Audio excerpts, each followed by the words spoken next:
So Landon, what do you think is the most common question you get going into the winter months? What do you do all winter? Yeah, so? So Lindsay and I have actually been making a winter projects list all year long. It's probably too long. I'm not even sure we'll get to everything on our winter list.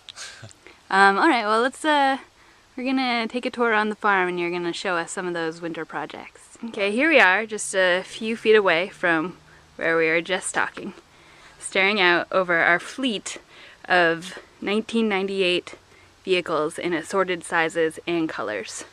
So Landon, what's going on with this fleet here? Well, they're all pretty good cars, but they all need a little bit of work. Some of it we'll have to bring into the mechanic, like the van needs a new catalytic converter, but we're hoping to do some of the work ourselves. They actually all have some brake issues, mostly just being worn brakes. So over the winter, Lindsay and I are hoping to tackle that job.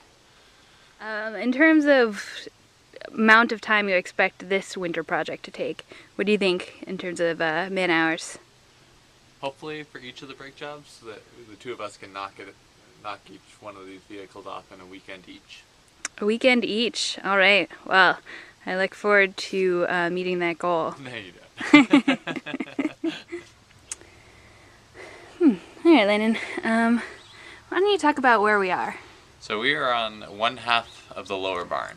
Uh-huh. The other half we use for all our storage of tools and things. But this half, the cows that a different farmer owns actually can come up to in the winter to stay warm.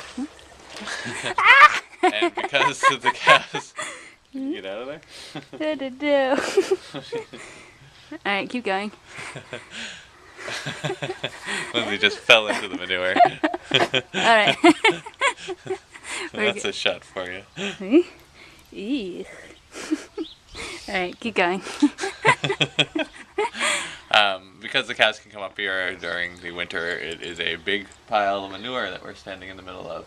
And it's mixed with mulch and hay so that it's actually already has a nice mix of nitrogen and carbon in it.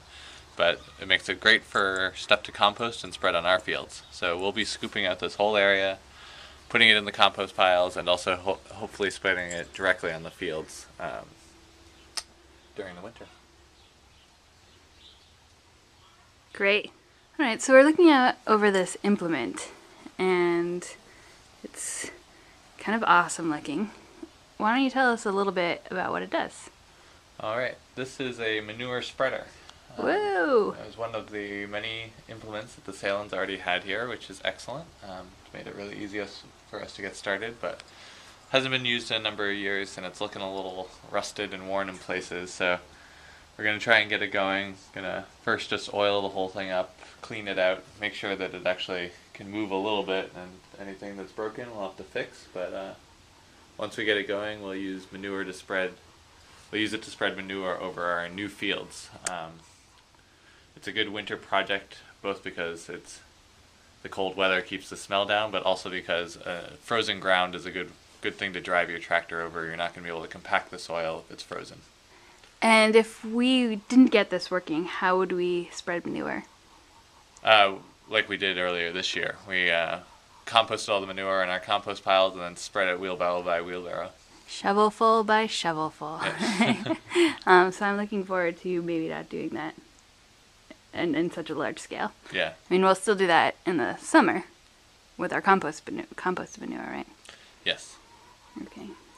And in terms of labor hours, Landon, how long do you think this project is going to take? It's a total unknown. Total unknown. That's what we like to hear. Here we are down at the field, the general fields area. Landon, why don't you tell us a little bit about what has to happen down here prior to next season? So there's not a lot of field work to do, but especially with the perennial fruits, you actually do a fair amount of that work during the colder winter months. So these are the new raspberries we put in this year.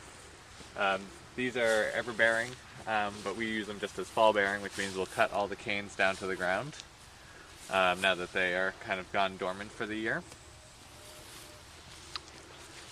Over here we have where we put in fig trees, and you can see I already have a big gate up in front of it. That's to help protect it from the cold, but I'll load that up with basically some some sticks and a lot more leaves just to kind of keep them protected from the winter wind. Wait, you're gonna put the sticks and the leaves in the pallet or around? On the other side, kind of fill in this whole little area. Oops. Well, that sounds cool. There's one fig tree, pretty dormant at this point. And there's the other one, also quite dormant. Great. And this whole area is actually an area that we've been working on clearing out so that we can plant fig trees in here. They have a nice south-facing stone wall which should help keep them warm, especially in the winter months. So you can see we kind of got this next area a little bit cleared out, but needs a little bit more work in terms of ripping up old roots. And you can see what the rest of it looks like down here. If we hope to ever plant anything in there, it's going to need a lot of work. Yeah. Then down here, we have some older apple trees, which the Salins put in a number of years ago. And at the far end of that, we have a couple of little cherry trees that we put in just earlier this year. One thing I want to make sure to do is get the base of each of these wrapped with a little bit of fencing. When late in winter, when there isn't much else to eat, critters will kind of chew at the bark of your trees, and that's not good. And then in late winter, around early March, that's actually the best time to do your pruning on your fruit trees. So I'll come back to these later in the year to do that as well. Great. Well, then it sounds like you got a lot of work ahead of you this winter. And yeah, I wish you the best.